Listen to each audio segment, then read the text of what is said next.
Elliot, we need a very strong opening to all the new people listening to Taps and Takes all on right. Spotify. We love you. Gotcha. Twilight moans. Bella. Don't look at me in the sun. A sparkle. Because I glitter in the gold. You know what? I don't care what anyone says. Those were good books. Fuck you. Good morning. Get up. It's time for Taps and Takes. Get up now. Semi-live. From Grog's Traditional Irish Pub at the northeast corner of Willow and Knees. We're here. We talk all that nerd news of the week. We talk all that sports news of the week. Well, that's not true. No, it's Drew not. tries to cut me down to 15 minutes now. Listen, man. I do what the people ask. They don't ask do for what the nothing. people ask. No, I know what you do. You try and jam pack all the news, and then you're like, "Oh, but we go on a tangent." Blah, blah, blah, blah, blah, blah. Oh, and then it's like, "Oh, we only." And then it was like, "We'll take a quick break to get to the other half of the show." And then Drew's like, "All right, we went kind of long on that one, so 10, 12 minutes. Okay, can you do that?" Let me do. And then I have to get rushed. No. You rushing Let me do my impression of Elliot when he's talking about sports. So let's talk about the Green Bay Packers. That's not Jordan true. Love. Yeah. Yes, it is. all the time. It is. No. It is. You Scout's honor. Uh-huh. And I sent you the notes. You can look. Okay. My Packers notes is one sentence. Scout's honor. Because I don't want to jinx us this week. Because by the time we get done recording this, we're going to post it on Friday, and the Thanksgiving games have already started and happened. So Scout's honor. So we won't know, but We won't know. we won't know. I'm hoping. Okay. I'm hoping. Okay. I'm not asking for a lot. Anyways, we're here. We're here. We're going to start with our nerd right news. here. And right now. I'm going to get right to the prompt. We have a prompt, and I want you to put... We always have prompts, by the way. Yeah. Well, yeah, but it kind of just gets glossed over. Shut up, Elliot. You shut your gum. Shut up. You sexy lips. See, that's what they want. They want the That's smooches. what they want. Some smooches. All right, That's listen. Stranger Things. We're going to get right to Stranger Things because by the time this airs, I've already binged for sure the first 3 episodes of the final season of Stranger Things. Yeesh. And as we know that the Duffer Brothers are a little bit light-handed, baby gloves when it comes to the main characters of the cast. They don't want to see these kids. These full-grown adults. These full-grown adults playing kids. In their mid-20s now. They don't want them to perish. No. 11 is married with a kid. Yeah. That's what I mean. Like, they're all grown-ass adults now. And like, look, I have a big soft spot in my heart for Stranger Things because it was such lightning in the bottle for season 1. I think it is one of the best shows of the last decade. It is. But there is a lot of stuff going around about theories and about who's going to die. So let's talk this for a second. Can I just say one quick thing real quick? What? Because I'm seeing a lot of people say that they think season 3 is the worst season of Stranger Things. How? No. I don't get it. I thought season 3 could have ended the show. You know, I think all of the seasons have been good. I think so. I think the weakest of all of the seasons was season 2. Yeah. I think that was the weakest. That's what I think. But on display there, like Noah, what's his name? Noah Schnapp, the guy who plays Will. Yeah. He put on a fucking clinic on season 2, dude. He did so good. And then we lost Samwise. Yes, we did. We lost Samwise. Yeah. Great character death. Yeah. But let's get into our prompt. So in Yeah. the comments below, go ahead and put in what you think your theories. Mm-hmm. Who's going to die from the main cast in season 5? Now, I'm going to start with a disclaimer. I hope none of them die. You know why? Because this isn't Game of Thrones. No. And you know what? Although season 4, they be killing. They be killing in season 4. And look, they took a fan favorite out of season 4. Well, and they did murk Barb mad fast. Yes. But my point is, Elliot, that out of like the main cast, it's like there's like betting apps right now that are taking bets on who's going to die and who's not. Now, this is my theory. Okay. I think it would be very fitting after going through all the crazy that all these kids and all these now adults, but kids went through, that at the end they all survive. I think that would be kind of on brand for the show and unexpected. And I think that like that is the unexpected outcome, that they all live. And if people get pissed about that, shut the fuck up. Like, shut the fuck up. I think the only kid that's in real danger of dying is 11. I'm going to get there. Okay. My whole thing is I think it would be fitting towards the series and how they've written the series that they all survive. Now, with that being said, I think Steve's on the chopping block. I think he's dead.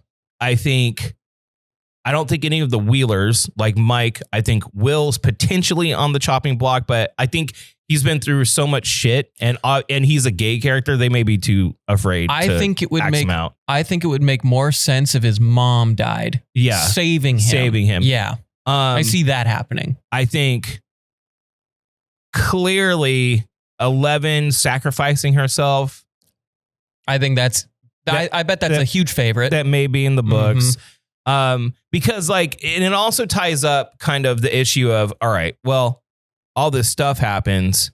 We can't have, you know what I mean, a lot of like telekinetic badasses running around the United States. I don't know. I could see it being, you know how season 3, how Hopper sacrificed himself. I could see it being 11 sacrificing for Mike and Hopper this time around. Yeah. Yeah. Which totally could be a thing. So I think that these are the 3 most likelihoods, but I'm going to repeat myself.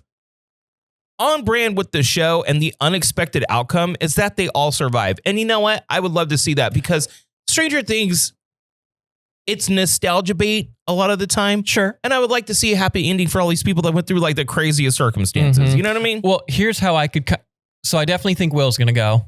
The way they've been talking about Will and some of the press. I don't think that he's going to go. I mean, not Will. I'm sorry. Steve. I meant Steve. Steve. Yeah. I think Steve's going to go. I hope not. And I think it's going to be like, you know, Dustin has always said, like, if you die, I die kind of thing. I think they're going to say that. And then Steve's going to like kick him out to where it's only Steve in this dangerous situation where he dies. Now, okay, I could see that. Because I think Dustin is... I don't see any of the main 4 dying. I don't see Sadie Singh's character dying either. Yeah, because she's already fucked up. Yeah. I don't see them killing off Hopper again, even though he didn't really die. And I don't see Nancy going. No. Even though Nancy's always in... I don't think any of the Wheelers die. And I don't think Robin, I don't think she dies. No. Yeah, I think it's going to be Steve. I think it's going to be 11, and I think it's going to be. In the end, I don't think Will dies. I don't think so either. Yeah. Who's the buddy? The conspiracy buddy. Oh yeah. Oh God, what's his name? Murray. Yeah. Murray. He's done. Yeah. Yeah. He's cooked. So look, man, we'll have to wait and find out. But I'm just feeling the unexpected outcome is that they all survive. And I would like to see that. That would make me happy at the end of this, is that they all survive. I'm just saying. I think so long as the kids do, I think that's what matters, because it's their story at the end of the day. Yeah. So who do you think's on the chopping block? Who do you think's who's maybe somebody surprising you think is going to go? Who is the most unlikely but could be very impactful death? Go ahead and put your thoughts in the comments below. And also remember to like and subscribe so then we can give you a shout out next week. Elliot, yes, skip right into it. I want to talk about this just right off the bat. Okay. When they announced a He-Man movie like a decade and a half ago, and it kind of got into production hell. But then we saw a mocked up version of what Battle Cat was going to look like. I was like, why the fuck did they not do this kind of a deal? God, it really sucks when you see some of the ideas, and we're going to go into it, at least for me with The Last Ronin. Great ideas, just never getting the opportunity. Right. So I was like confuddled. I was like, why would you not have this? Would have been sick, right? Well, they did make a He-Man movie, and early screening says that it's pretty fucking good. Surprise, surprise. Hell yeah. All right. Now, I am waiting for the ultimate controversy of everyone on Twitter fucking losing their shit over He-Man. Oh, the patriarch and the man, the He-Man. He's a hero from the 80s. Yeah. That's what it was. And you know what? He's a hero from the 80s. And apparently the tone is, they understood the tone. They made it funny, but it's action-packed. Okay. Cool. You know what I mean? Who did they have playing him? No name. Okay. I'm okay with that. So I'm going to throw out a hot take. Sure. They did a He-Man cartoon. Kevin Smith developed a He-Man cartoon on Netflix. Mark Hamill played Skeletor. And it was great. Yeah. It was fucking cool, dude. From what I mean, anything Mark Hamill playing a bad guy is cool. So I'm in on that. Although they did kill He-Man off twice in the first season. That's Masters of the Universe, baby. Yes. That's what we're talking about. Let's talk really quick about the gobs of money that they're throwing at the cast for Frozen 3 and 4. Mm-hmm. $600 million. $600 million. Granted, the first two movies made what, $1 billion each? Oh, more. So I mean, more. let me see here. You've got essentially a $4 billion property in just movies alone. If you're doing 4 Frozen franchise has made over $2.7 billion at the box office and an estimated $14.1 billion in total revenue, including merchandise sales. The first film, released in 2013, grossed over $1.28 billion worldwide. Yeah. Frozen 2 earned $1.45 billion. So it outperformed. It outperformed the first one. So and then you said $14 billion in just merchandise and all that. Yeah, they can afford that, which is crazy. And like, look, I understand, but I go to, okay, so you have, God, what's her name? The little blonde, she's super cool. She's married Dax Shepard. Why am I blanking on her? Kristen Bell? Yeah, Kristen Bell. Yeah, Kristen Bell cleaning up. You have the girl that plays Elsa, fucking belts it, making huge money. My thoughts went to Josh Gad, who plays Olaf. Olaf. Josh Gad, he is a good actor. He's been in things, but he's not like a A+ star of any kind. No. But because he took a shot and made a character something. He's in Zootopia too, as well. Motherfucker is getting fucking paid, I even think I saw a headline of he's even in the MCU just as himself. Is he? I think so. So good for him. Yeah, good for Josh Gad. He is in that Disney pocket right now. And he's you know what? And that guy is a big time Star Wars nerd. So he liked me for real. All right. Okay. Right on. Kill Bill, The Whole Bloody Affair, which combines both Kill Bill Volume 1 and 2 coming to theaters in December. I kind of want to go.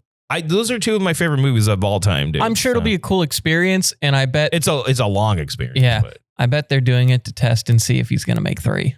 He should make 3.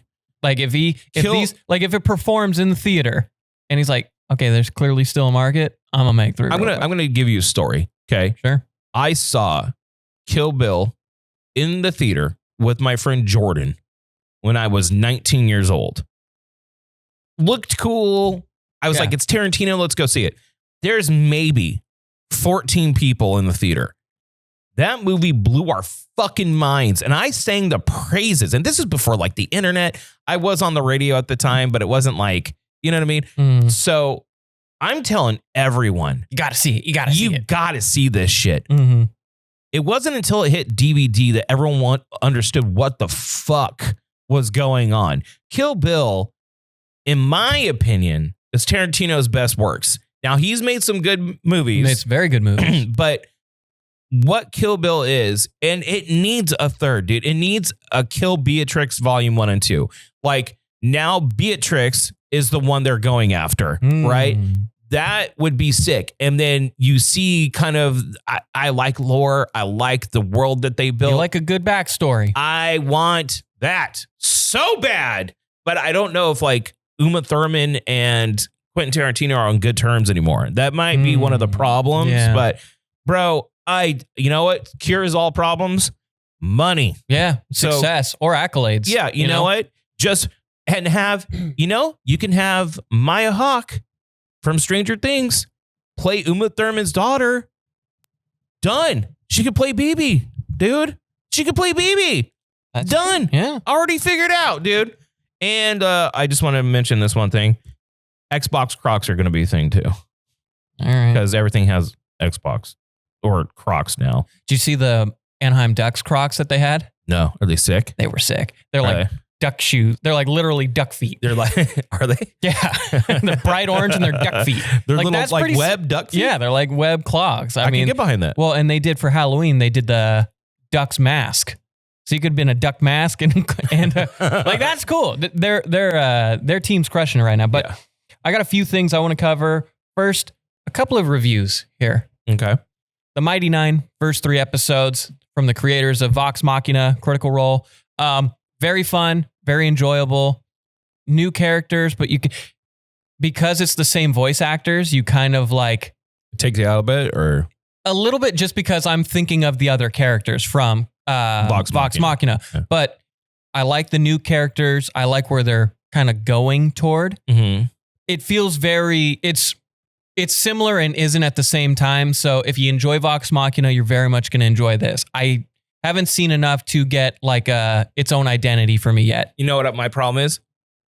Vox Machina is excellent. It is very good. It's very good. It's one of the best things on Prime. Yeah, it's Vox Machina was for me, who was not into D&D and Critical Role, and I heard people singing the praises of Vox Machina. I was like, okay, binged it. I remember when I saw the trailer and I was like, okay, the adult cartoon, okay, I get it. Like, kind of played, watched it, blew my fucking mind. It is so good. I don't know if that level of excellence will roll over. And I also kind of have a problem with them launching Mighty Nein before Vox Machina is done, because Mighty Nein was the second campaign. Like, I don't know why they did that. I mean, make your money, honey. Critical Role's killing it, bro. And it's been for a long time, but Mighty Nein is fun. It's just too early for me to really give it anything. I need a full season to give it a full understanding. But the first 3 episodes are a strong start. And then the first half of Splinter Cell on Netflix, the animated show, way more action than I thought it would be. Very just like, and I like that there is an homage to the games in the sense of like stealth kills, a lot of them. And then just like, it's getting more towards like action by like episode 4. But there is a lot of like emphasis on the stealth part of it and the spy part of it. Well, it should. No, Splinter Cell. Well, and also just like got to throw a body in a locker here and there, you know. Well, and there's a few of those. It's like when they try to reboot Splinter Cell and it became like an action game. I'm like, this isn't Splinter Cell. Splinter Cell is like American Tenchu, bro. Like, you're supposed to be stealth. You know what I mean? Like, no, that's the point. The animation is, you know, it might not be everybody's cup of tea. Some people might say it's jank, but the action pieces are fun. And that's what I care about. And then lastly, a movie that absolutely does not deserve to flop, which is unfortunately what's going to happen, and it's going to take streaming to save it, is The Running Man with Glenn Powell. Where Powell stands here. Big Powell guy here. Especially after this SNL. Glenn is my guy, and his Hot Ones. If you have a chance, watch his Hot Ones. It's fantastic. This movie is so fun. Is it? This movie is so fun. You don't have to go into it with a whole big brain thing. It's just from start to finish, great action and just fun for the sake of being fun. Well, you know, I have to say, Elliot, would have been cool if I got the invite. I was in Seattle. I don't give a shit. I was watching it in Seattle. Maybe I would have hopped on a plane to watch it in old with Lynchwood, Washington.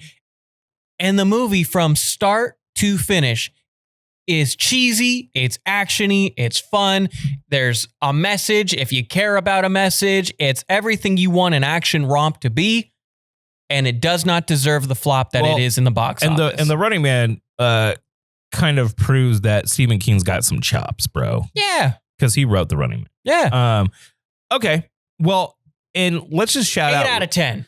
8 out of 10. Let's shout out Glenn Powell's SNL. There's a couple bits that were pretty damn funny. Yeah. He did the what was it? He did the Taken. The Taken bit was so funny. I loved it. I like the bachelor party one. That where was the good. SNL guy was coming in and doing that. That was funny. I like the Swedish the scent of a marriage bit. It was you have to like that type of shit, but it was funny. But so the story goes that he was supposed to host SNL, which has been like a dream of his for years, 4 years prior. Okay. When he found out and got the call, they happened to be getting a UPS delivery. So him and his family, his sisters and his mom, were so excited. They took a selfie with the UPS driver to be like, we got to document this experience. Yeah. Just this is the moment. This is the moment. Day. Yeah. He told him the week he's going to be hosting, and then COVID happened, and it was because of the release of Top Gun Maverick. Yeah. Yeah, and because it got postponed because of COVID, they were like, dude, nobody knows who you are. No one knows who you are. Why would you come here and do this? So it got postponed, right? So he went on thinking that this fucking UPS driver thinks that this guy is a psycho liar, right? He's just this liar. So his family hunted him down, and he actually flew him out and gave him front row seats, pulled him on stage, and then I didn't see the end. Apparently, he pulled him on stage at the end so he could meet the whole cast. Yeah, he brought him on to say goodbye to everybody, and you just see him on like the side, just saying goodbye to all the actors, like, hey, thank you so much, and all this. It's a cool experience, and it just goes to show there's some people you can just root for, man. Right. And Glenn Powell's that guy. Yeah, Glenn Powell is that dude. And you know what? We should support and normalize the good guys in Hollywood, right? He's got another movie coming out in February, because apparently, from what I've learned going to the movie theater, every movie's coming out in February this next year. Which is funny because February is usually a dump it and forget it season for movies. It's usually the quieter part of the box office. It's the ones that they don't really believe in. They put in February. It's an A24 movie, so low budget. But it's him like murking off people for an inheritance. Like it. I'm in. I'm into it. Yeah. Powell can do no wrong. Let's talk Doomsday trailer. Sure. Supposed to debut in front of Fire and Ash. Here's my problem, man. Edward Rouse. Edward Rouse. Eddie. Who is so excited about Fire and Ash. I can't wait. Gonna get myself some Avatar. Blah, blah, blah, blah, blah. So I'm like, hey, man, tickets are going to go on sale Monday. I know you got that VIP shit going. He does. Get me and Elliot tickets. We'll all make a mandate out of it. True. When does that come out? Huh? When does that come out? Mid-December. Okay. So I'm like, we'll make a whole date out of it. Let's do this. Okay. He has not purchased our tickets. He's crickets. He's crickets, man. He's crickets. He's crickets mobile. So here's my problem, Elliot. I want to go see Fire and Ash. But I also want to see this trailer before, like, I would like to see it on the... If you look at seating for Fire and Ash right now, I bet it's fucked, bro. Oh yeah, it's fucked. That's unfortunately, and I'm not as big as an Avatar guy as you and him. That's a 2 weeks from release date thing for me, and it sucks because when you're making stuff about talking about nerd stuff, you've missed the window. No, we're gonna go. But I don't care what you say. We're going. I will forcibly make you go. And hopefully this time we don't sit in front of a 49ers fan that wants to ruin the whole fucking movie. Go ahead and do the next note. The GameCube? No. Tides of Annihilation. Well, we haven't even gotten to all the Doomsday stuff. Okay, no. Okay, go ahead and finish it. Toby, my goat for real, reportedly back. There is rumors that he's replacing Tom Holland in Doomsday altogether, which is interesting. I don't know if it's because like Brand New Day is really close or like what's that all about? I don't know. If it's building Doom World, Battle World, yeah. Doom World, you could just have them. That's the funny thing about these. You could just have them. Okay, so that could be his Tony Stark. Oh, could be. Oh, so yeah, but I think the whole thing that they're trying to do with Tom Holland's Spider-Man is like he no longer needs a Tony Stark. He is branching off to be his own man. Right. He doesn't need a Tony Stark anymore. He needs to be him. No, I get that, but I mean, that could be Toby's Tony, and that could be Tony being Doom. The overall Doom could be from Toby's world. Yeah, but they already established that he's from. I don't know. I'm just throwing ideas. We're not going to get it's comic books, man. It doesn't have to make sense. Okay, Sadie Sink from Star Wars, Stranger Things. Yes, the redhead. Okay, she is in Secret Wars, and here's the thing: she's also in Brand New Day, but no one has established who she's playing. There's a lot of theories going around that she is Black Cat and Jean Grey. Now, let me say something here, man. Sure, man. Say it. I don't want to be an asshole. It sounds like you're about to be. But I'm going to be one. Okay. I saw a picture of Sadie Sink the other day. She looked gorgeous. Mm-hmm. Beautiful. Sure. She kind of has a very distinct look, especially in Stranger Things. She's, yeah, kid type, right. Young. They're young. Okay. But what I want to see from the X-Men stuff is like beautiful people. And I'm not saying Sadie Sink isn't. What I'm saying is that she looks very young. And I understand that when you cast like the new X-Men, you need young actors because they're going to be in these roles for 10, 15 years. Right. Okay. I get that. And I don't know what they're doing. Maybe they're going back to differentiate themselves from like the Fox universe because they're all older. So maybe they go back in time. They bring in like the original class, whatever. Okay, sure. I get it. But the thing about like X-Men characters is that the way that they're drawn, especially like Storm, Rogue, Psylocke, they are fucking bombshells.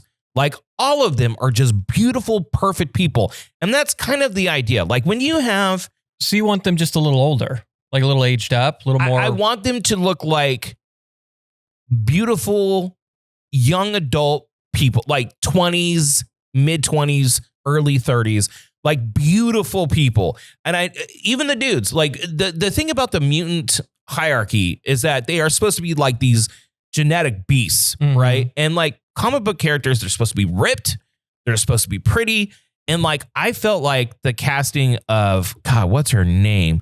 The girl that played Rogue in the Fox universe. Oh, I know you're talking. Yeah. Here, keep going. That was such a bad casting, dude. That was such a bad casting job. Like, because when I think of Rogue, I think of this like Southern Belle bombshell dude that's sly with the way she talks. Anna Paquin? Anna Paquin. Yeah, Anna Paquin. Yeah, Anna Paquin. That was such a bad casting. Now, Hugh Jackman, even though he's not short, he's also a beautiful person, gets the rage out there, so he gets a pass. But like, I want the beautiful people, man. Make them hot. I thought there were some good-looking people. I'm looking at this cast right now. There's some attractive people in the X-Men Just make cast. them hot, man. Anyways, let's continue. Speaking of Hugh Jackman, it says that when asked if he's going to return to play Wolverine, which is a fucking given, but I want to see him in an old man Logan role. I want them to recast Wolverine. I'll say my hot take. Yeah. I get it. Deadpool and Wolverine made $1 billion and it was a fun movie. Yeah. I don't know if it was great. I thought it was very good. Yeah. I enjoyed it, thoroughly. I don't know why it went from like everybody loving it to then it was like the norm to just diss it. I thought it was a fun movie. Seen anyone diss it. Oh, I've seen plenty of nerds just flip the script on it. Was fine. It was a fun time. I think the void of, I think that's what they call it, the void where they were. Yeah. That's a little one note. I mean, like environmentally speaking, it's a little one note. But like, it's cool. With all that being said, I think it did a disservice to the movie Logan because I think Logan is one of the best superhero movies of all time. Oh, dude, for sure. But like, look, I understand why they did it. And he's not playing like the main Wolverine. Right. He's not playing that Wolverine. No. I get it. He's like more of a broken Wolverine that has sins to atone for. I get it. I would like to see him in an old man Logan situation. That's what I want to see. Well, and I'd like to see that actress play like X-23 Wolverine. For sure. That's great. But they're going to have to recast him. Like they're going to have to recast that character. They are going to have to. He's too old to do this for another 20 years. No, dude. I get you. So anyway, that was just my thing. I want to go over the Ninja Turtle stuff because it's in my heart. So Paramount had this plan for The Last Ronin. For those of you that don't know, it's this super gritty, futuristic Teenage Mutant Ninja Turtle story. It's one of the more famous ones where 3 out of the 4 brothers and Splinter have all perished, and there's one Ninja Turtle left. He is the last Ronin, and he goes on to take on the Foot Clan. And you find out, I guess, read the book. I won't let you know. No, but just say it. It's fine. It is. Spoilers for Last Ronin. Spoilers! Go. But it is Michelangelo. He's the last one standing. He is the last one standing, and it was always told through Ninja Turtle lore that he was always the most talented of the turtles.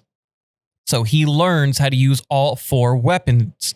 Leo's swords, Raph's sais, and Donatello's bow staff. And he comes back and he just does work as this like vigilante turtle. Right. It is sick. It's tight. It is sick. And the books are like low key kind of canon. They're not like canon, but they're like kind of canon. Right. And the whole like lore around where the world goes is sick. It is. And then you have old lady April. Right. With her daughter, Casey. It's an awesome story. I recommend you reading it. It is so cool. Paramount had plans for this as a live action, not only a live action movie, but a video game as well, which would have been equally Which would have sick. been fucking tight.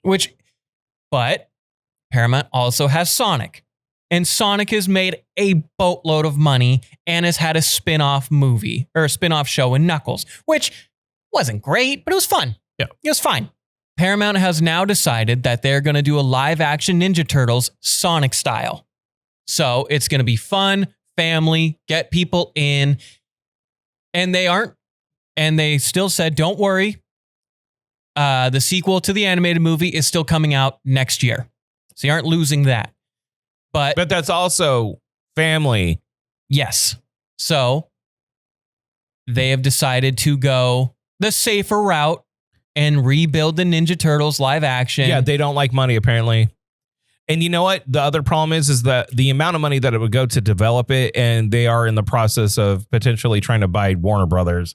So maybe that has something to do with it, but that's just a fucking bad call. That is a bad... Look, you know why? Because here's why it's a bad call, Elliot. Go. I'm going to go off. Go off. It's a bad call because we've seen the family version of Ninja Turtles for 40 years. Yes. Okay? Give us the Last Ronin. It brings depth to an otherwise, let's be real, somewhat shallow franchise. You got mutants and they're ninjas and I'll say movie-wise, a little shallow. I think the comics have great lore. The comics have good lore, but the comics are also much darker. That's what I mean. Much darker than what we ended up falling in love with as children. But what I'm saying is that, like, dude, we've been there, and the people that really... How do I put this? The people that are really in on Ninja Turtles are the ones that grew up with them. But now we're all 40 and 50. True. So, like, give us something fucking cool. Well, and my thing is, and they've said, like, some reports say that the movie's canceled. Some say it's been put on hold, right? Which means it's never going to happen. Yeah. My thing is this. The first movies of Ninja Turtle, 1, 2, and 3, fun family times in the 90s. Cowabunga. First one's a little darker. The first one's a little bit darker. First one's a little grittier, for sure. Yeah. But then you have... Secret of the Use. Yeah. Which was a fucking banger of a movie. Banger movie. And then you have... They go back to feudal Japan. Turtles in Time was horrible. Whatever. Yeah. And then you have TMNT 06. Banger. That was great. Banger. Deserves more respect than it got. And then you have the Bay Duo, which they weren't great. Loki had a banger song with Wiz Khalifa and Juicy J. Yeah, no, there's... Shell Shock was kind of a hit. Yeah. Listen, there is some redeeming aspects to the Bay films. I'll give them that. But you had those. And you had those first 90s films. Why? And you have Mutant Mayhem, which is a family cartoon, which is very good. And the show on Paramount is fun too, right? Yeah, I got a little emotional watching you have all these things that are already there for them. That's my point. And I get it. With Sonic being so successful for Paramount and Sonic 4 is going to go into time travel. Here's what I think is going to happen. They're going to wash down the Last Ronin. And they're going to do the first one, and it'll probably be a success because I'm probably going to go see it because I'm such a Ninja Turtle stan, even though we've seen the origin story 4 times, 5 times over. And then the sequel will be good. And then for the third movie, they'll do a PG version of The Last Ronin where Michelangelo comes back in time. Because there's time travel in Ninja Turtles. I think you could do a Last Ronin, but it would probably piss people off if they feel like the mainline canon all ends in this, right? That would probably... So what you do is you present it as a possible future. Right. Like maybe Splinter is meditating and he has he foresees, or maybe Mikey sees these visions, Right. and the story is Yes. Mikey being in this more serious role, trying to prevent that. So you do it as a possible future to the Ninja Turtles. It's just stupid. It's fucking stupid. It's like printing money, stupid fucking decision. And I get it, because you can get more merchandise doing the family way, and you'll get more people to get their kids to see it.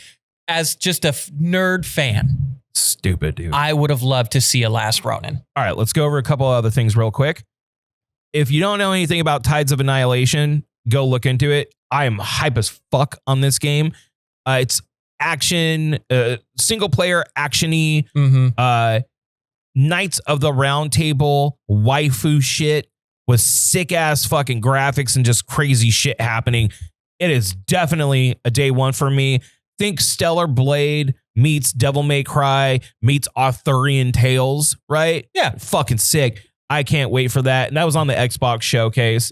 Really quick for me, Silent Hill, Return to Silent Hill. That movie comes out at the beginning of the year. The trailer came out. It looks exactly like the movies from the early 2000s to middle of 2010s, which is fine. As long as the games are good, and what I hear, they're fantastic. That's all I really care about. I'm not really too excited for it. I will say this. I like this. The director of the Elden Ring movie. Oh, Elden Ring. God, why am I blanking on his name? He did. Is it right? No, it's not Edgar Wright. It's Alex something, right? Alex Garland. Alex Garland. So he is on his 7th playthrough of Elden Ring, which good on him. Yeah. You know why? Because you need to fucking understand what you're making. I'm so sick of people being like, we're going to make a video game, but like, I didn't play it because like, I'm making a movie. Shut the fuck up. Play the fucking video game. The God of War showrunner is like, I'm not playing the games. What? Like, to be fair, you can watch playthroughs, but fuck you, man. Like, play the game. So the fact that Alex Garland is on his 7th playthrough, I'm like, he gets Good hands. Good hands. So it'll help. Also, YouTuber Vada Vidya is releasing like an ultimate 400-page lore book, which is what he's known for. That's what his niche is. Yeah. On Souls-like tales. Lore Bible. Lore Bible. Yeah. Lore Bible. Let's end on this. Sure. Okay. We will say really quickly also, Brendan Fraser is back from Mummy movie. And FX doing Far Cry.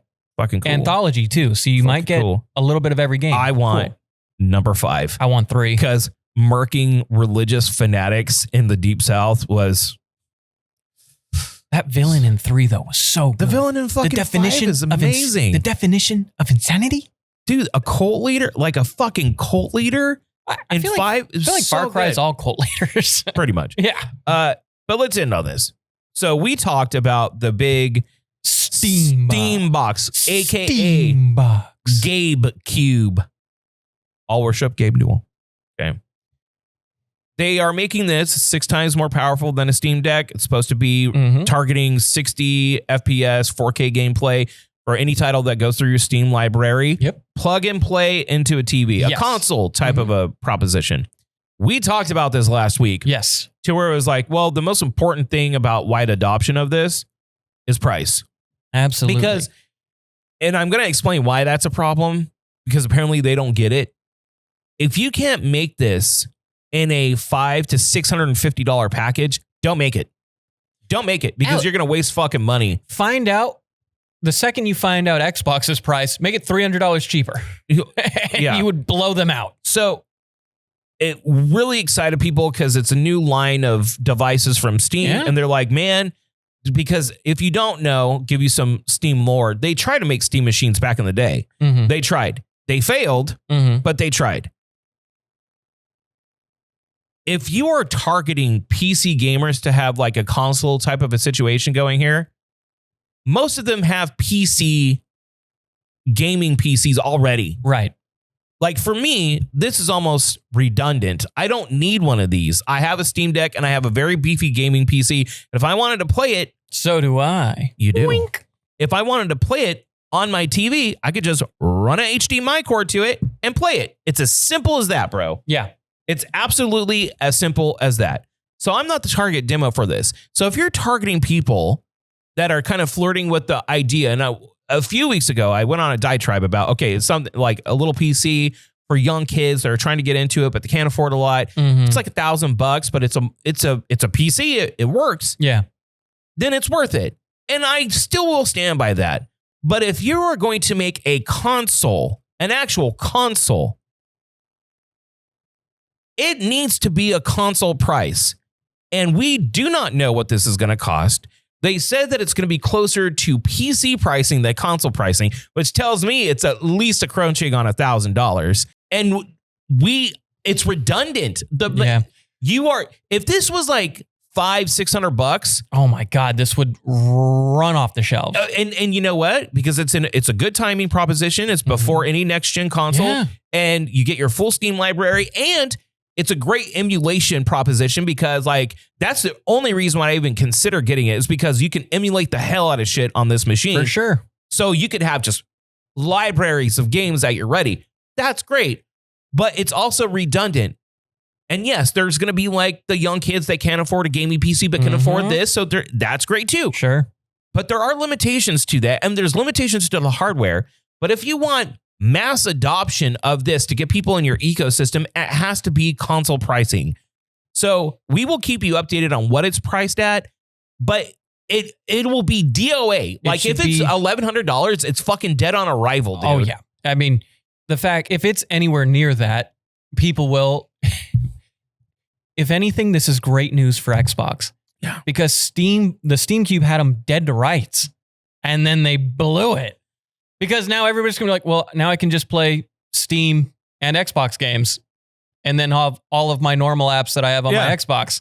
So why would I need can pay for Games Pass, stream it through my Steam box. I don't need an Xbox. Right, exactly. And then anything that's on Microsoft, most things are getting like simultaneous PC devs for like games. Right. They're going to have PC release. They blew it. The only thing that it can't do is that it gets kind of funky with online multiplayer games. Sure. Because it has that Linux back into it that basically translating there's a translation layer of Linux on top of these things. So it will struggle with like multiplayer like shooters and stuff like that. Okay. So you would have to use like an Xbox or a PC for that. But anything else it can do, right? Anything else it arguably can do. But if it's twice the amount of an Xbox, dude, it's DOA. No one's going to buy it. The only people that will buy it are like the enthusiasts. It needs to be maybe like a couple hundred over the Switch too. Yeah. Like I would say that they can get away with $600 to $700. Yeah. I think anything over $700, anything over $699, it's DOA. Tough. Yeah. I think agree. it's DOA. No, I agree. So they blew it. Yeah, they blew it. As Adam Sandler, you blew it. So there you go. There's our nerd talk. It's done. Now, stay here. Coming up next, we got sports, baby. Sports. Hi, it's Elliot Cams here. You might know me as Elliot Jams. You might also know me as the coziest boy in Fresno. So cozy. You know why? Because I'm inside Grog's, traditional Irish pub. We had to take off our jackets because it's so cozy. It's warm. I feel like I'm in a bosom. Your bosom. Grog's bosom. Gentle bosom. The bosoming is happening here at Grog's, traditional Irish pub. So come eat and drink. Out of the bosom of Grog's, traditional Irish pub. And we're back, and it's so cozy. It is. Look, Ooh. I'm in a t-shirt because it's so nice. I know. I'm still wearing my sweater, but that's to hide my fat, Elliot. No, mine's getting bad. That's the high. Although I have been doing really good on my diet. That's great. So I'm very happy for you. And it's about to get destroyed. That's true. Yeah. Because you're watching this right now. Well, yesterday I completely destroyed my diet, but I'm going to go back on until Christmas, then destroy it again. Yeah. And then New Year's comes, baby, and it's time to lose those pounds. Is what we all say. Yeah. And then we don't. No. But hey, if you want to get in the festive holiday season, why don't you come down to Grog's? Come on down to Grog's. Okay? Get all warm and cozy up in here. Get a point. Get 3 points. Yeah, get 3 pints of Guinness. Points. Get some Guinness. Get 12 points. Get all the points. You know what a great gift is to your friends, to your lads? A point. Yeah, go get them a pint. Get them a point. Anyways, it's time for sports because Elliot loves balls. And Drew does not. What do you mean? Because I made a major error this week on fantasy. You did. You goofed. And we will get to that. I goofed. We will get to that. I have a reason. We will get to it. I have a reason. We will get to the goof. Okay. The goofening. Okay, you have 2 minutes. Go. Yeah. That's about all the sports time I get nowadays. Let's start with blind bets. 2-2. Poopy. We're not going to bet a few games because their Thanksgiving slate is stacked. So we can't do any of those Thursday games because this won't air in time. But we're going to go 4-0 this week. Are we? Are you so confident? Are you smelling? I'm not just smelling turkey. I'm smelling a parlay on top of that turkey. I'm smelling a parlay gravy. You know what I'm thinking? I'm going to get you right here. You ready for this? Y'all ready for this? We got a Black Friday game. Okay. Philadelphia Eagles, Chicago Bears. 8-3 Chicago Bears. Ooh. And you know what? I still think the Eagles. Sometimes I bet with my heart. Sometimes I bet with the vibes. This time I'm betting records against the spread. And every pick is great against the spread. Chicago is 8-2 against the spread this year. That's good. Chicago +7. They've earned to be better than that. And what did I say at the beginning of this year? I said Chicago, I said Detroit, and I said Green Bay could all win the division this year. Chicago's first in the NFC North. And the Lions, Packers, and Bears have a gauntlet to end their season to get into the playoffs. I think Chicago's better than a 7-point underdog. I think they're maybe a field goal underdog. So the fact that you're getting 7 points. Now, I get it. Philly did have a bad loss against the Cowboys, up 21-0, and then to lose 20. So they're going to play. That was bad. They're going to play angry. But this team is flawed, and I don't know what exactly it is. The offense some weeks looks good, and then it doesn't. The defense looks good, and then it doesn't. I think Chicago knows how to win close games. I think they've been in enough games tight to be like, they're just always in it. And it's hard not to think they won't at least cover 7 points. So I like Chicago here. Another team that knows how to cover a touchdown spread. Don't even say it. The G-Man. Fucking say it, bro. 2 weeks in a row, covered touchdown spreads. They got another 7.5, meaning you could still lose by a touchdown and cover. And if I've seen enough of Jameis Winston to know he's going to keep the game exciting and he's going to keep the game within a touchdown. So I really like the Giants here. This is recency bias right here. You go with hot teams and you go with teams that are good against the spread. No, this is smart. Another team that's great against the spread. No. Trust me, dude. It's smart. No, they're 6-4 against the spread, the Giants, and the Bears are 8-2 against the spread. Okay. So, I mean, I'm talking about this next pick. You know who else is 8-2 against the spread? Who? The Seattle Seahawks, who just went belt to ass. Granted, the Titans got the backdoor cover, but that's not important. What is important is they're playing the Minnesota Vikings, who are terrible against the spread. And I don't know if you watched the Packer game. They're not that great. And you know what Seattle has? What? A defense that knows how to get after the quarterback. Okay. So I really like Seattle. And Seattle at home, playing in that fog, that grungy weather. I love the 12th man here in that one. And then finally, this one's probably the stinkiest pick I have. But I'm looking at how their season's stacked up. Mm-hmm. The Miami Dolphins here. Okay. Now, I don't think they're good, but they're playing the New Orleans Saints, who are terrible. And I mean terrible. Charles Barkley. Charles Barkley. Charles Barkley? They're terrible. Man, they're terrible. But the Dolphins have a reasonably easy schedule to end their season. 6 points. Their offense still very explosive. I think the Dolphins at home cover. And then in about 2 weeks, we're like, you know who could be a dark horse to make the 7th seed? Those Miami Dolphins have some fairway. You know, they got some green to play on, you know. And I think the Dolphins are going to make people sweat. And then they're going to keep their coach because they do decent enough to end the season. And they're always just this kind of poopy playoff flirter. Like they always are. We're going 4-0 this week. Royce, what are we doing? I have to go pick. We're going 4-0 this week. We're going 4-0. Royce, what are we doing this week?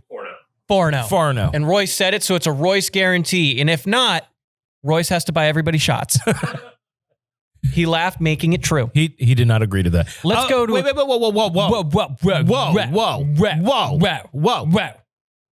Are we parlaying this? It's the holiday season, Drew. You got to parlay it. Okay, so what are we going to throw down? How much money will we make if we... It depends. Are you actually going to Venmo me? Yeah. Okay. We do like $100? No. Oh, I'll do 50. I'll do 20. I'll do 25. So how much money will we make? I don't know. Yeah, why don't you do it? I'm doing the news. I don't know how to do it. I don't know the calculations. You type in 4-leg parlay calculator. They're all minus 110. It's very simple. All right, so let's see here. Just let AI do it. A winning 75 4-leg parlay where all legs are at 110 odds will pay out a total of $1,000, There you go. which includes a profit of $925 plus the original 75 back. So why aren't we doing 100? Because I'm poor. So am I. But No. fuck it. You're paying mortgages. You're an adult. You're a grown man with kids. You can afford it. Your boy cannot. I'm down to parlay. Let's parlay that shit, bitch. Let's do it. All right. All right, it's done. We're doing it. All right, let's go over some NFL news because some things coming up. I'm not going to go over a lot of the teams that are playing on Thursday just because we won't have updated news about them until next week. Just really quickly, though, the Packers defense looked great against the Vikings. J.J. McCarthy, he's only had about 6-7 starts, but man, does he not look ready. And 6-7. And if only they had quarterbacks on their roster that were proven to be really good with them. I don't know, like say a Sam Darnold. Oh, the Darnold? Or like a backup quarterback like Daniel Jones. Mm-hmm. But it's okay. You win for J.J. McCarthy. That's fine. Or Nein, as he likes to be called sometimes. The Bills got absolutely clobbered by the Texans on Thursday night. 8 sacks on Josh Allen in a game is the most he's had in his career. Jesus, that's the crazy. Texans defense is sick. He got sacked 8 times? 8 times. Jesus 8 Christ. times. His offensive line looked non-existent the whole game. I mean, the Texans defense, though, is honestly insanely good. They are legit. So they're making a push for the division. The Colts kind of slipping right now. The Jags want to lose the division. God, we'll get to them in a second. The Bears, though, as we talked, 8-3, win another What's close. the Steelers record? They're 5-5 or 6-5 right now. I believe they're 6-5. They're 6-5. They're 6-5. The Ravens are 6-5. But they have the tiebreaker over the Steelers. So the Steelers are a wild card team now, even though they've been in top of the division the whole time. Aaron Rodgers didn't play due to his fractured hand. Should play next week. They take on the Buffalo Bills. So a huge playoff implication game right there as well. But the Bears, though, 8-3. Ben Johnson has turned this team around completely. Caleb Williams is playing great. The Bears are a force. They're a problem. I bet you they're very happy poaching him from the Lions, right? Oh, big time. Yeah, big time. And the Lions... It's crazy what good leadership can do, dude. It's crazy. And I mentioned this earlier, but any one of these 3 teams can win the division. And all 3 of these teams have an insanely brutal end of their season. And they all have to play each other. Like the Lions play the Packers on this Thanksgiving. It's the second time for them. So if the Packers can get a sweep, it is enormous for the Pack. But a lot of these teams are just battling it out right now. But the Bears have been very good. They take on Philly on Black Friday. Like I mentioned, I love them at +7. So we'll go into the Ravens. They finally take back the division. I'm still not sold on the Ravens. I mean, they haven't looked good in a lot of their wins. Yeah. I mean, they played the Jets and they won by 10? I'm not too impressed. Derrick Henry getting touchdowns is good for them, though. But I just don't see the fear that you've seen in Ravens past. The Colts, though, who looked like a darling team for, a lot of the AFC, and they're still, I believe, the 3 seed for the AFC. They lose to the Chiefs in Arrowhead. The Chiefs get an overtime win. I don't know what to make of the Chiefs. It's hard to... For me, this is the Chiefs for me. Until they are mathematically eliminated from the playoffs, they're very much a playoff team. Yeah. And if they make the playoffs, you would be dumb to think they can't make it to the AFC Championship. I'm just saying they look human now. They do. No, they very much do. I don't think there's as much mystique to them, but I still think the Ravens wouldn't beat them. No. I don't think the Bills would beat them. if the Bills had a like, the Bills beat them in the regular season, but they beat them in the regular season every year. So it's like, how can you trust them? How does history not repeat itself? I feel like it's going to take a Denver or it's going to take a Patriots to be a team that hasn't faced them in the playoffs already. A team that isn't afraid, you know? right. But anyway, New England Patriots, they beat the Bengals. It wasn't the best looking win, but hey, 10-2 looks pretty good, you know, as they're the 1 seed. That's crazy that they're performing the way they are. Like we say it is like we said with Ben Johnson, we can say with Mike Vrabel, it is incredible what a culture setter can do. Culture setting coaches change a franchise's history. Are you back on the, I don't know about the Pacs coach? You were skeptical of it last week. I'm still skeptical in the sense of I've always felt he's too... Was Matt LaFleur? Matt LaFleur, yeah. Yeah. He is just too conservative of a coach. You can't have that. The NFL has changed. No, I agree. The Lions arguably changed the fucking game a couple seasons ago. No, and they play this week, and I don't think you can... The way they played the Vikings this week is the way I don't think you can play the Lions this week. The game plan was the defense is awesome. The run game with Emmanuel Wilson, who was fantastic for Josh Jacobs, you know, but the run game was there. I think in this game for Thursday, and we'll see, I won't know what happens by the time this is finished. I think you need Jordan Love to air it out because this Lions offense can get ahead of you and their run game is so dynamic. You can't let them get ahead of you. The only way the Packers win is if they get a lead early and they keep it and let, like what they did with Minnesota, let the defense pin their ears back and let Micah do what he does. Right. But when you have that big lead, let's say it's a 14-point lead, you can't go conservative and just keep kicking field goals. No. Field goals won't win. They'll beat J.J. McCarthy. They won't beat Jared Goff at Detroit. So you need to be able to have a kill shot. And that was my one gripe with Sunday. Is I felt there were times 3rd and 4, 3rd and 5, 3rd and 3, you know, they run the ball to kick a field goal. And I get it. Maybe it's to boost McManus's confidence back up because he hasn't had the best season because he's been hurt. Let Jordan Love throw the fucking ball. Let him blow up the game. Like, and especially if they're not expecting him to do it. Like they're not expecting those risky calls. Well, and also let Jordan Love run. He's fast enough. Like you saw it against Minnesota on some third downs in some plays. He can run. Spread everybody out and do a QB draw or a read option. There's opportunity there that I feel like LaFleur is playing. No, our defense is playing so good. We'll kick a field goal. We'll be fine. And that was fine against the Vikings because J.J. McCarthy couldn't do anything. But it wasn't good against the Browns. It wasn't good against the Panthers.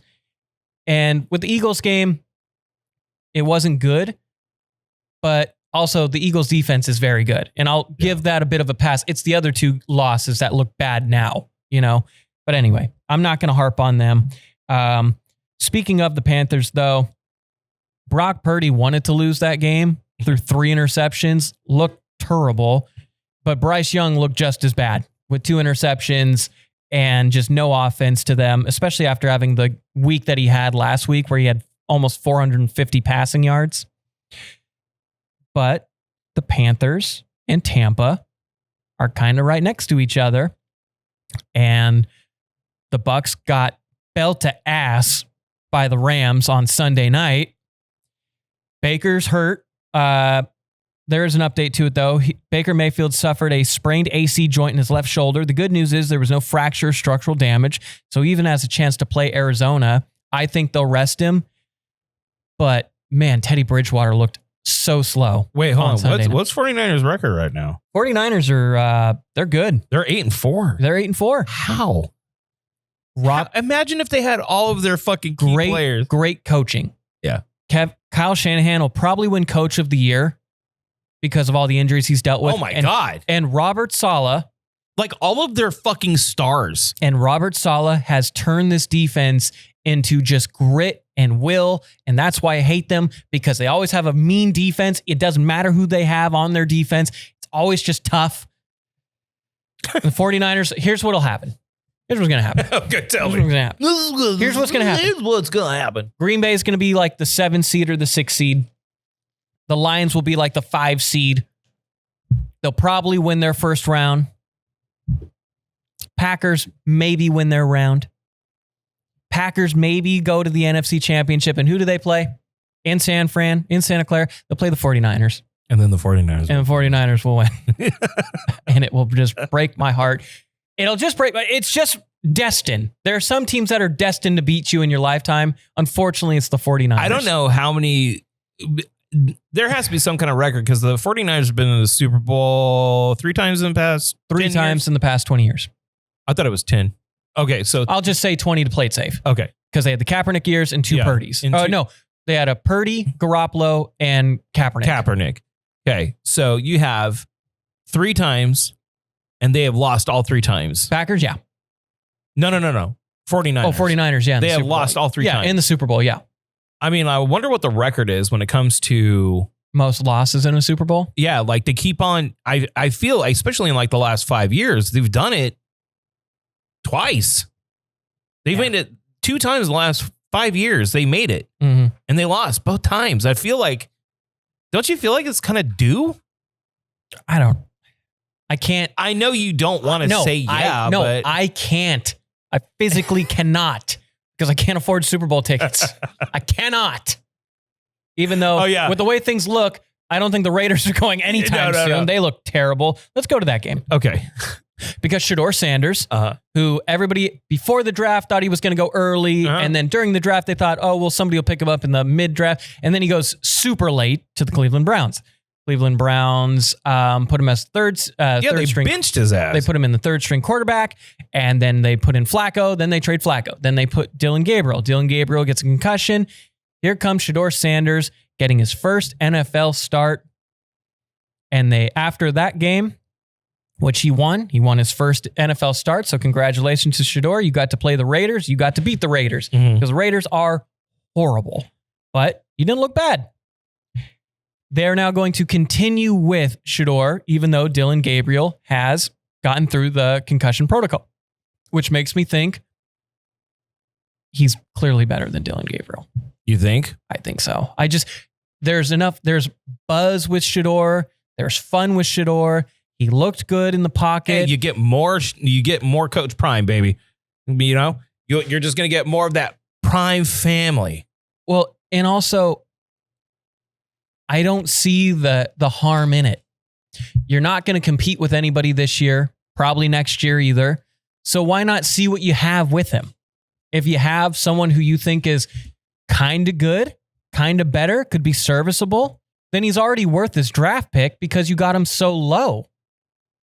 So, I mean, why not let Shedeur play? And if you get some buzz around you, you get some excitement back in Cleveland, who's to say they don't get another solid draft and, you build around him? And I also want to remind everyone, if you don't know about his dad, he is one of the most tuned athletes in history. He's one of the greatest athletes in American history to ever live. Played professional football and baseball. Oh, yeah. Okay. Prime time. Now, Shedeur's not nearly as talented as Prime time. No. But I'm just saying, sure, you might have some distractions with Shedeur, but he's fun. But he brings people to your games. He's something you can talk about with the Browns. Nobody's talking about the Dylan Gabriel Cleveland Browns. You know what I want to also point out that's pretty funny? Okay.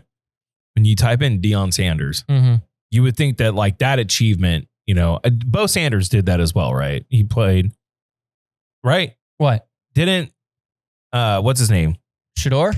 No. There was another guy who played professional baseball. Oh, Bo Jackson. Bo Jackson, sorry. Well, he was a physical phenom. Yeah.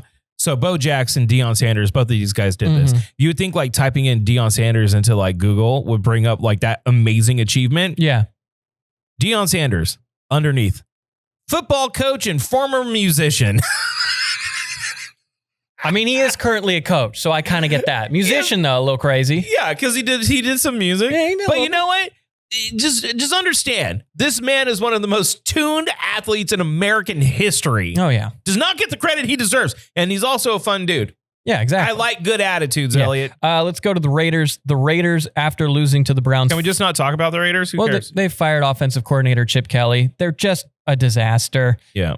And speaking of disaster, I'm going to end on this because we're Mid- low-key some Jag-offs. A little bit. Low-key. Low-key. Low-key. Yeah. Trevor Lawrence looked horrible. I had the pleasure of watching that game. The pleasure. I had the pleasure of watching that game because shout out soon to be Pops-in-law. We do a little sports betting at the sports book in Washington. Legal. Uh-huh. And he builds a couple of parlays. I build one or two. I lost mine because of 6 inches, which is a whole lot of inches. There's if you ask so me. many inches, It's a whole Elliot. lot of inches if you ask me. But he had a couple of poopy legs to his plays, and one of them was the Jacksonville Jaguars. So we have to watch it. Trevor Lawrence makes the worst decisions. How can you be this awful and keep winning these games? Now, Jaguars defense, pretty good. Yeah. Arizona, I think, is a little frisky. I don't think frisky, they're good, but they they're always not. just hang around, Yeah. and that's dangerous. But my God, my God, does he look bad? And he looked like ass. I will never forget that night, bro. Trevor Lawrence made me so. I don't think I've had a better, amazing time watching football. Almost, And in that's the my problem. life. He knows how will to- own that night. He bro. knows how to beat the Chargers. But God, did he look like ass? that It was fool, diabolical. that fucking rally to come back being down. What were they down, like 30 points? It was 28. I think it was 28-0. Dude. Yeah. Rally back. It's hard, but it's hard to even, after watching that game, it makes me think the Chargers are just the worst franchise ever because he looks so bad against Arizona. Yeah. But Arizona's in it. But Arizona's last two little things for me. The Ducks continue to fly. This team's awesome to watch. If you haven't had a chance to watch the Ducks, I highly recommend watching the Anaheim Ducks. And then just a quick little EPL thing. Uh-huh. Chelsea's second in the table. Right behind Arsenal. I'm just going to say. Right behind Arsenal. They're gunning down the Gunners. I know it's not the Just saying. Premier League, but like, I feel bad that Wrexham's not stepping up to the plate. They're getting outspinned like a motherfucker, but like, That's what happens when you keep boosting up. You're going to run into. I think they're out of relegation though. That's good. I So think long as all you have to do, and this is what I actually had opportunity to talk to one of the guys who does the finances for Leeds FC in England. He said, for a lot of those teams, we don't need to be the top team in the table. We just can't be the bottom three. Well, they're It's like, you know what? You ain't wrong, man. you know, you're You not ain't wrong. wrong. They're in middle of the pack. That's okay. So then. they're at they're standing 14 right now. We'd with- love 12th. They're 5-7. Yeah. Well, no, sorry, hold on. They're 5-4 with 7 draws. They're Okay. and they are leading. They're leading with draws. That's Okay. what's killing them. Yeah, no, you need threes. You need yeah. wins. Wins give you 3. But ties I mean, like, give you 1. dude, if you look at the standings, with the exception of like 8 and up, And is this the championship? this is Championship League. Yeah. Like 8 and up, like they would be a top contender if they could get over the draws. And that was the problem when they first started this experiment. Mm-hmm. Was the draw? The draws were the problem. Yeah. But You I mean, know? so long as you don't get relegated, you make so much money. Like the amount a Champions League team makes compared to an EPL team is astronomical. Really? Oh, So yeah. maybe if they survive, You just they'll be able to reinvest. survive a couple of years in championship. You have the funding, you have the support of like fans and a growing community. Made with, me interested in it. exactly. So you'll have that. But you just need to survive a few years in Championship League so you can boost your chances to getting into the EPL the next few years. But just don't get relegated because the drop in money is substantial. Yeah. Especially for like a third tier and then the second tier. Right. And then the second tier to the 1 year with the EPL. So Chelsea, they play Barca today. I'm going to be watching that. Please don't disappoint me. Okay. All right. All right. Good Elliot, stuff. Good stuff. I'm going to say, there's one thing I want to say to you. What do you want to say? This. What? Huh? What?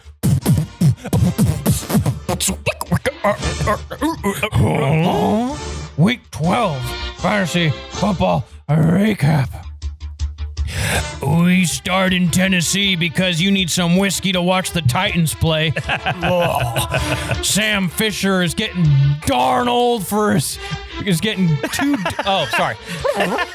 Sam Fisher is getting too darn old for this as he snuck a bomb behind the Titans defense for a 68-yard score.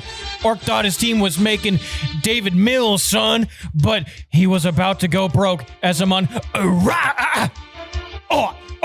was getting down with the sickness as he left the Orcs as nothing but a stain as the Droopies beat the Orcs as the Droopies are back. We're back. Not this groupie. We're back. Winning 100-97.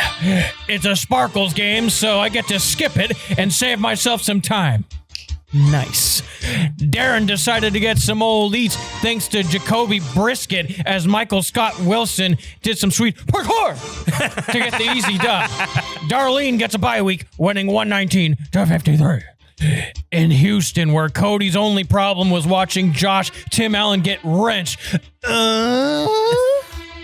Jackson Darton Jigba hits another bullseye as he is dominated all year. But here's to you, Waddell Robinson. He won that score with 30 more points. Oh, hey. Oh, no. For Tim as he continues to chase Brown himself.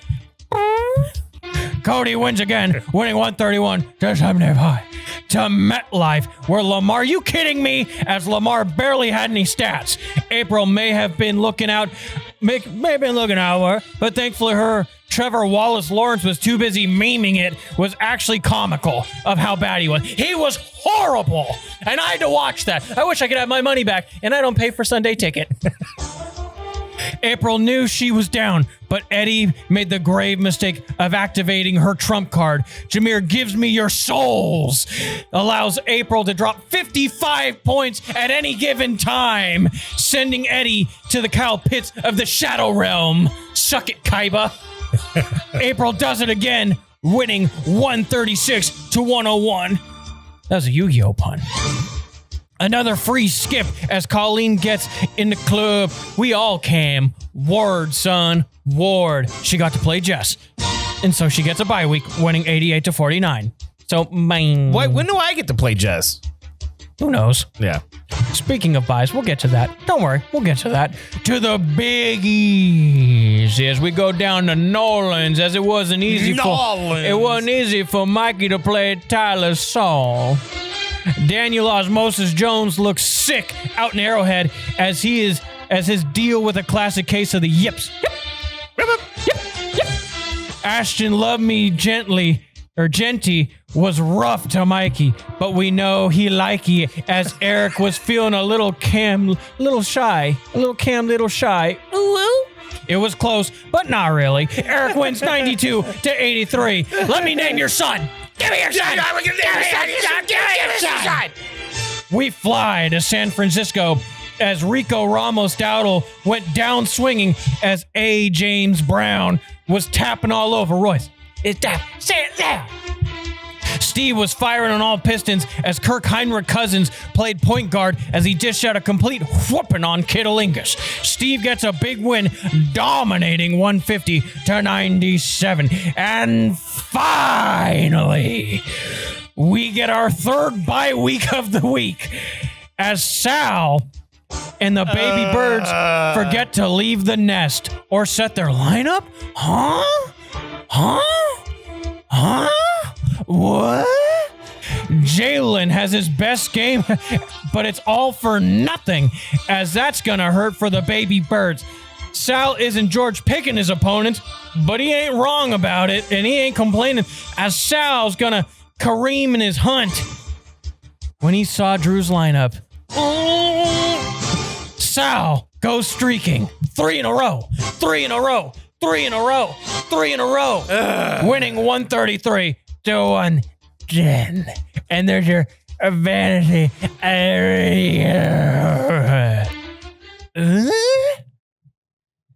Okay, listen. Listen up, y'all. Because this man. is it. Drew Listen, didn't set his lineup, and he's full of. I was a little busy, and you know what happened? On Thursday, I always look at it. I'm like, oh. What are you looking at? What are you looking at? What are you looking at? I'm going to go ahead and take care of this, right? But then Thursday happened, and then I got really fucking busy. And guess who forgot? Because he was just looking forward to sleep on Sunday. Hang on, we're on Crane Watch. Is he winning? Did he grab anything? Oh, okay. I thought he was playing the Crane game. Oh, okay. So, how dare you fucking interrupt me, Elliot? I thought he was winning. All I'm saying. I thought he was going to get me a plushie. Fucking listen. Fucking listen. I forgot, and I left so many points on the fucking table, and I still scored 110 points. You looked good. From this poopy league, I could usually beat most people at 110 points. You would have beat me this week. But no. So we're going to go ahead and we're going to flip it. We're going to flip the pancake. Guess who's in that playoff race, baby? The Droopies. I got to say, Droopies might be a thing. Hold on. I'm at what? I think you're 6-6. And I'm 7-5. Am I 6-6? I think you're 6-6. And I'm sure. I don't know. Look, you have your phone. I don't know how to look. We have technology. What am I at? Look at me. Oh my God, I'm 7-5. I'm so hot right now. That Hansel is so hot right now. This is so bullshit. 3-game win streak, by the way. Because I'm so damn I didn't hot. even have a wide receiver. Yeah, you're 6-6. Yeah. Let's see. Yeah, if you'd played Higgins, I would have got close. You would have been close. You wouldn't have won, though. So, anyways, listen. But you know who won? What? I did. You know who I beat? What? Orc. I'm sorry, Orc. That you have to mix down this clearly longer episode after I beat you. Or go ahead and put a bitch tag right above Elliot. You didn't bitch me. So I'm on a 3-game win streak. I'm on a 3-game heater. Anyways, there you go. 3-game. Taps and takes for the week, baby. We love you. Thank you so very much for watching. Remember to like and follow on any platform that you're watching. And we'll be back next week. 3. Will we be back? Yes, we will. Yes, we will.